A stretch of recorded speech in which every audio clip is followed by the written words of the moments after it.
Hi, everybody. So let's pick up on today. Let's talk about the year 1876. So, if you remember, we've been spending the last couple of days looking at Reconstruction just as a general overview, and the reality of just what an epic failure it was on so many levels. And by the mid 1870s, both parties had more or less realized that Reconstruction had to come to an end. But there were a lot of issues with the idea of ending Reconstruction. There were questions, there were concerns on the part of parties. Would the Republican Party even exist anymore if Reconstruction ended? What would happen to Black America without Reconstruction there to support them? Would like would the Democrats just move back in and take things over again? Would things go back to the way they were? There's all sorts of questions regarding what to do. And then we have the year 1876. So in the midst of all these questions and the reality of like how do you end Reconstruction, 1876 is significant because it is the centennial, the 100th birthday of the United States. And in 1866, right after the end of the Civil War, when America turned 90, a professor from the University of Pennsylvania wrote a letter to the Pennsylvania congressional delegation. That's the senators and the congressmen from Pennsylvania, suggesting that America do something for its centennial and that they had a 10-year period to plan it out. And the Congress loved this idea. However, the Congress did not love the idea of paying for it. So the approval was there, but there's no money. So what's so significant about America turning 100? Well, first of all, let's take a look at this, okay? Now remember, there's the concept of manifest destiny, okay? And that's the idea that America is meant to go from the Atlantic to the Pacific. This was America in 1776. This is America in 1876. So 1776 America, 1876 America. That is a huge chunk of land there. I mean, look at all this. This is all we had 100 years before.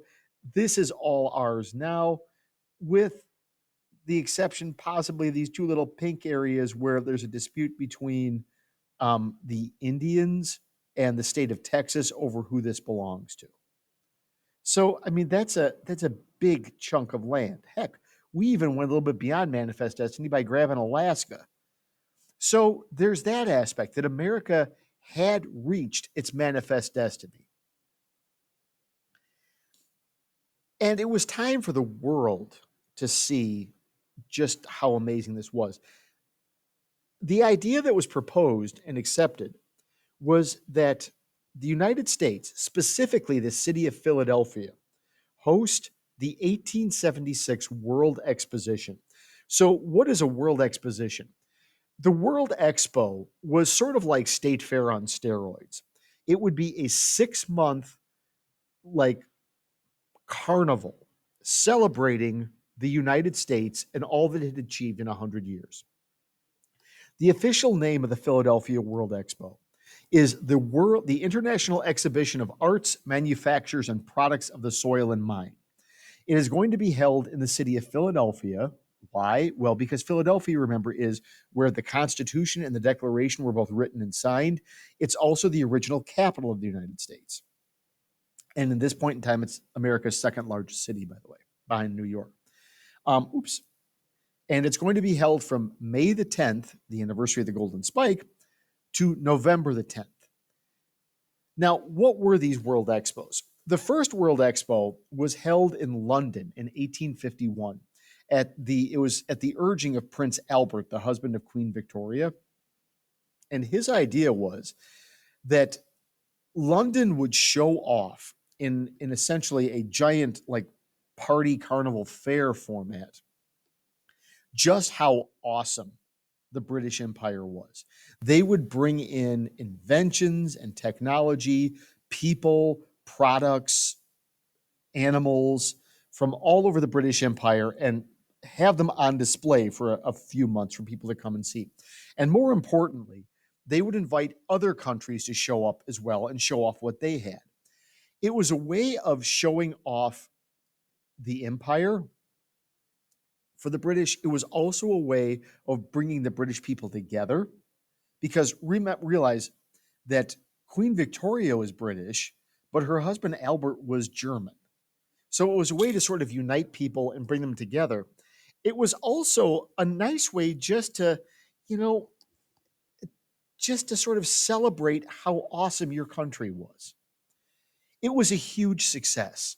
They made a ton of money off of it, and it was so successful, and it made the British look so good. I mean, they're like, oh my gosh, look at how cool these British people are. They got all this neat stuff here. They got these people from all over the world here, and they got these weird animals, they got these plants, and they got these products. Ooh, it's amazing. And the British are like, yes, wouldn't you just love to be British? Of course you would. Everybody would love to be British. And it was so successful, in fact, that a few years later, not to be outdone, the French held one in Paris. Well, then a little bit later on, not to be outdone, you have the Austrians holding one in Vienna. Then it's back to London again. So by this point in time, they had formed a committee to appoint the location of the World's Fair, and the World Expos would be held approximately like every 3 to 5 years. So the United States applied for and received the award to host the 1876 World Expo. The three themes of the Philadelphia World Expo are industry, that is American technology and manufacturing and American entrepreneurship; land, literally the physical land itself, like what kind of stuff we grow, what kind of land we have here, as well as the expansion of land; and the centennial, how America has changed and evolved over 100 years. Now, remember, City of Philadelphia agrees to host this. They have roughly a decade to plan it. By the time all is said and done, it's probably a better window is about 5 years or so. Um, it's all paid for completely through private donation. The City of Philadelphia sells bonds. They have licenses for businesses and displaying and for vendors. They get private millionaire donations. They have groups of people raising money. The single biggest group that contributed in the United States more than anybody else were the Women of America, organized by Benjamin Franklin's granddaughter. And in return for their efforts, the fair had a women's pavilion for the first time ever. It was a place where women could showcase things that they were interested in, talk about ideas and topics of importance to women, and show off the value and contributions of women in American society and in world society. With one exception, we are not allowed to talk about voting. No women's voting. That is the big no no of the time. The Women of America actually also went to the went to Germany, the newly created country of Germany, by the way, and found the most famous composer in the world, Richard Wagner, and got him to compose the Centennial Symphony for the United States. It's a little embarrassing that our like national like birthday song had to be composed by some German composer, but it's still pretty darn cool that the most famous composer in the world did a symphony for the United States. Okay, and in fact, let me put this on in the background while we chit chat a little bit here. So here we are. It's going to be it's Grammarly. Okay, your thesis is dumb.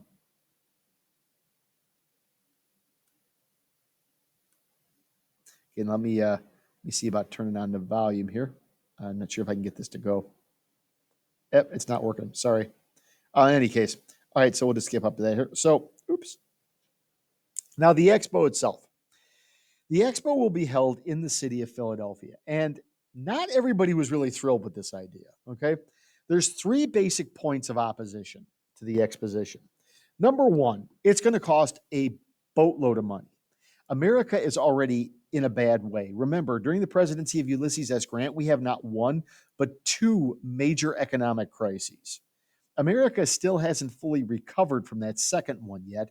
And now we're planning on dumping millions of dollars, which would be like the equivalent of like hundreds of millions of dollars in today money, into organizing essentially a 6-month birthday party. Number two, it's Philadelphia. Who wants to go to Philadelphia? Why would people from Europe want to go to Philadelphia? And by the way, if you've never been to Philadelphia in the summer, it's miserable. It's hot, it's icky, it's sticky, it's just nasty. Um, Nobody in their right mind would want to go to Philadelphia. Number three, America is going to be embarrassed. What do we have that anybody wants to see? Why would people want to come here? All that's going to happen is that the British and the French and the Germans and whoever else shows up is going to come to America. They're going to be miserable in Philadelphia, and America is going to embarrass itself because we have nothing to offer. Now, despite these 3 points, which in their own way, each one of them is valid, um, the fair goes anyways. 37 countries show up to the Philadelphia World's Fair and set up their own pavilions and their own displays. This is despite the fact that the United States has very high tariffs. Now, let me go back over here. For those of you who may not remember, a tariff, let's change the color on this. Let's go with pink. A tariff, okay? A tariff is a tax on imported goods. Okay, so despite the fact that the US had high taxes on foreign products, they still showed up. 25 states show up. Now, this one really should not be a big surprise, okay? The only states that don't show up are the southern states. And it's not because they weren't allowed. It's not because they were being punished. It's not because they didn't want to be there. The states had to pay for their own displays, and the South was literally in ruins. It had no way of paying for anything. But despite that fact, the fair is there as a sort of unifying factor. And we'll talk a little bit more about this tomorrow, but the organizers of the fair go out of their way to make sure that the South is not in any way, shape, or form misrepresented. Hold on. Okay, sorry about that. Had to shut off the buzz to let me know what time it was. So there are 37 countries and 25 states represented, each with their own displays and their own buildings and everything else.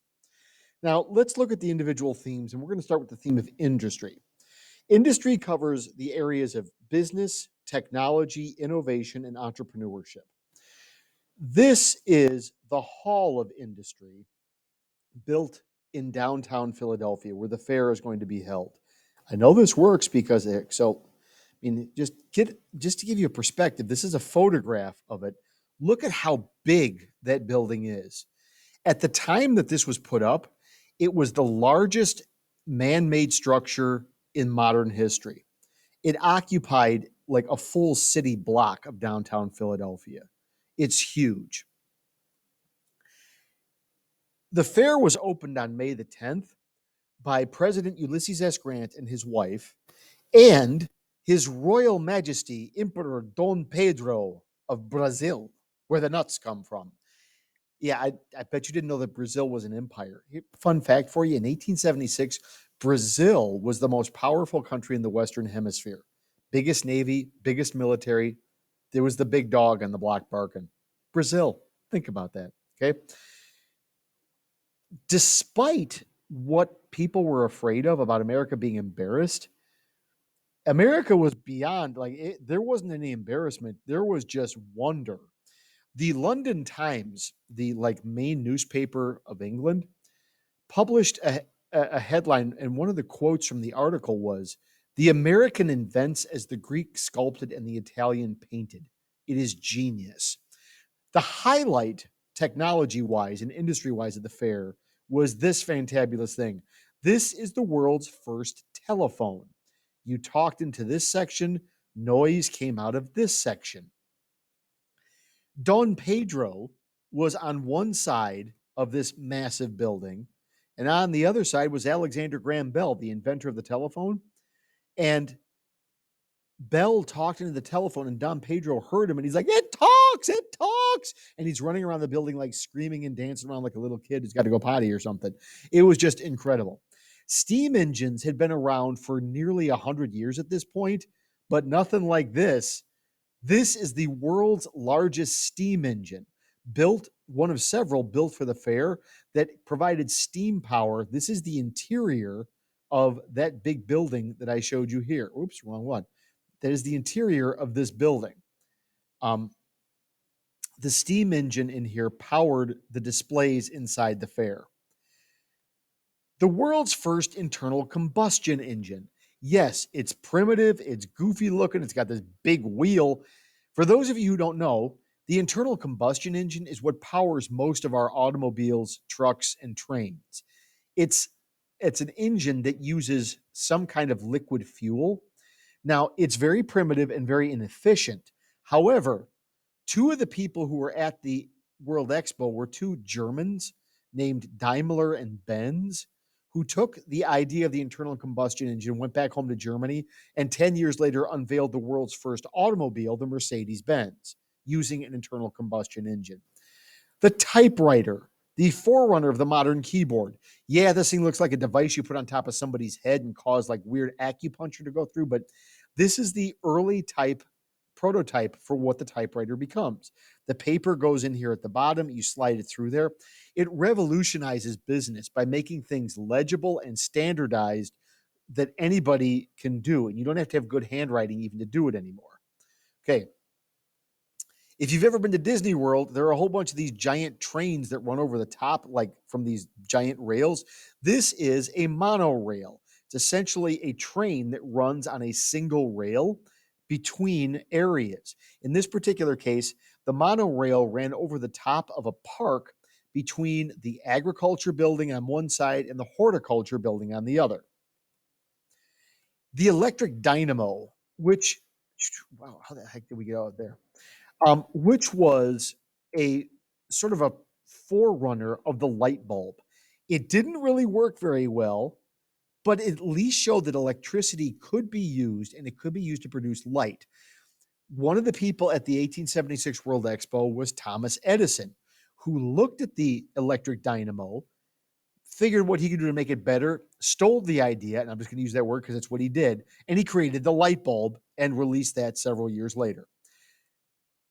The Otis Elevator Company produced the world's first steam elevator, an elevator that ran up and down on a series of cables powered by a steam engine that had the ability to stop and go where it needed to. The Otis Elevator Company later pioneers air brakes on elevators. Elevators have been around for a long time, but they were either hydraulic powered, where you used liquid to push them up and down, or they were animal powered. This is the first one that's actually powered by a steam engine. If you remember the beginning of the movie Frozen, where they're cutting the big chunks out of the lake, that's where they used to get ice from. You'd have to get it out of the lakes in winter, store it underground in hay bales, and then it keeps your stuff cold. Now there's a machine where you pour water in one end, and a few minutes later, they pump out ice blocks. The air-powered rock drill and compressor. If you've ever seen those big machines on the roads that break up the concrete using like what looks to be like a big metal hammer thing, those were first introduced at the 1876 Philadelphia World Expo. It revolutionized mining and the ability to like dig through rocks for like soil, for tunnels, for actual like minerals. And last but not least, Elias Howe's sewing machine. No longer would you have to do it by hand. You could use a machine to do it. Now, in some of these cases, these products had been around for years, but they had never caught on because there had been no way to showcase them to a wider audience. The Philadelphia World Expo allowed Americans to show off their technological creations to the rest of the world, and the rest of the world could then decide what if they wanted any of it, if they wanted to buy it, and if they did, they could order them. So technology and industry wise, these are some of the amazing things that came out of it. In our next lesson, we're going to talk about like no fair is complete without weird goodies and stuff. That's what we're going to talk about next time. So for now, Peace and love.